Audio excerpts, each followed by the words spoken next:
compost thermometer. It's approximately 18 inches long, and it's 0 to about 200 or something like that. You don't need one of these, but it is really nice if you're trying to get your compost working on a regular basis. When you first put it in, it depends on what the outside temperature is what your starting temperature is. Right now it's getting close to 90.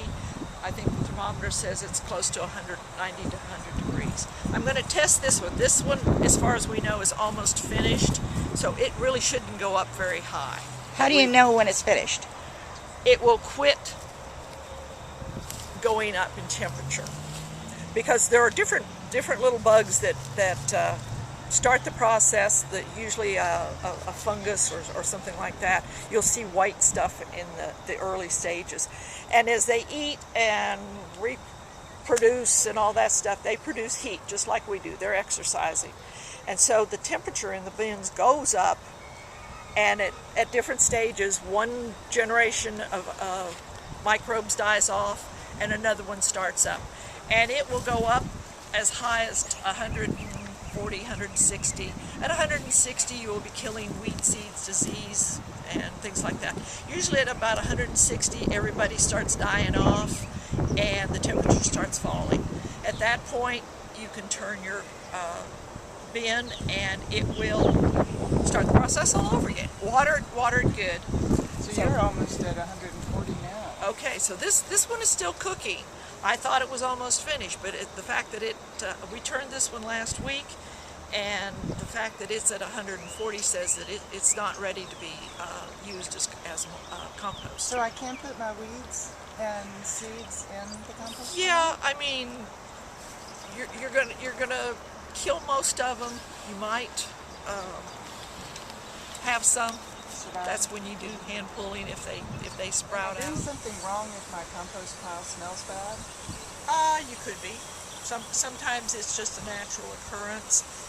One, talking about the foodstuffs again, be sure to bury them because when they're up exposed to the air, they do start rotting. And underneath, there is a control. That's when it's, quote, composting. If it's ammonia smell, it's some lack of oxygen. You need to stir the thing, add a little bit. It may be a little bit too moist. At that point it's not moist, it's wet. So stir it, that'll help aerate it. Add a little more brown material, which is dry. God bless you. And it'll start the process all over again. If you have a sweet smell and nothing's happening, it could be that you don't have enough green material, the nitrogen source. Either, if you have grass clippings or anything green, you can add to that, add a little bit of water, and it'll start that process going better. Okay, if my backyard is kind of small, so can I put this compost pile right up against the fence? No, because wood is a natural ingredient. It's a brown source, and eventually it would rot your fence. So you definitely need to leave airspace around it. I actually have one that's in a shaded area, and it probably does better because it doesn't dry out as fast as the one that I have in the sunny area. And it still gets just as hot? Yes, yes. It doesn't depend on the sunshine coming down on it to get hot. It depends on the microbial action in the pile itself. So that's why you want a deeper pile. The deeper it is, the faster they will get busy and start. The shallow, that's the forest floor. That's almost considered cold composting because it happens over a real long period of time. But it will eventually break down. But this, we're doing it faster. You can, if you're working hard at it, you can do it as quickly as 21 days. How do you turn a pile this large? Okay, good suggestion is to have one empty bin. If you don't have room for it, you can pull it all to one side and then start kind of mixing it like you're mixing pie dough. Do it just a little bit at a time. If you have something like this, like this one here, we will empty that one into here. That'll free that one up. Then we will empty another full one into the empty one. And as we do that, that pulls the dry stuff and the wet stuff together, mixes it more, and starts the process. But how would you do that in your yard? Because my yard's not this big.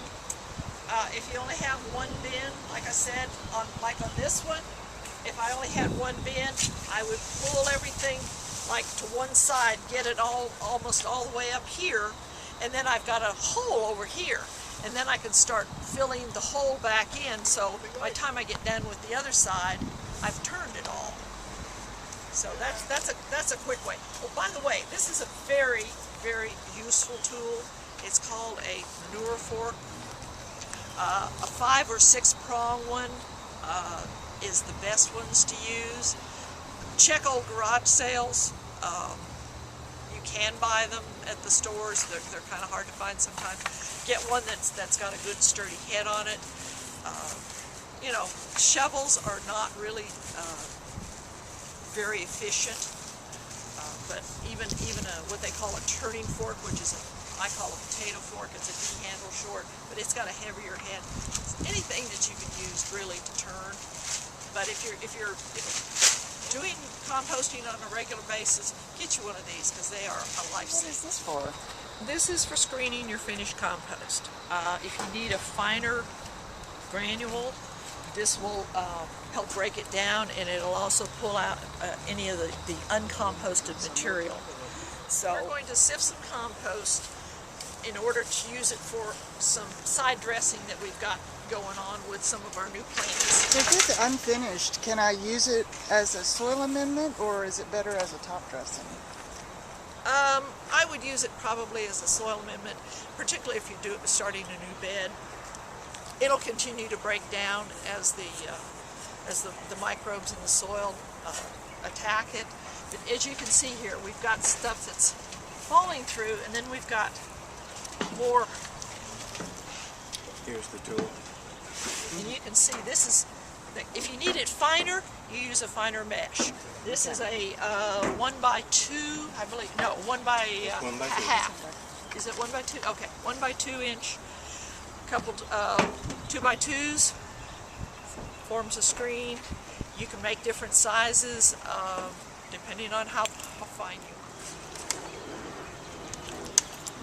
One of the drawbacks to using unfinished compost is it can draw nutrients from the soil as it continues to compost. So have it as finished as possible before you do use it. It can also, if you get it too close to your plants and it's still in the cooking stage, it can burn your plants. It will also, rob them of some of the nitrogen that you're trying to add to them. And this is Gardener Black Gold. Enjoy.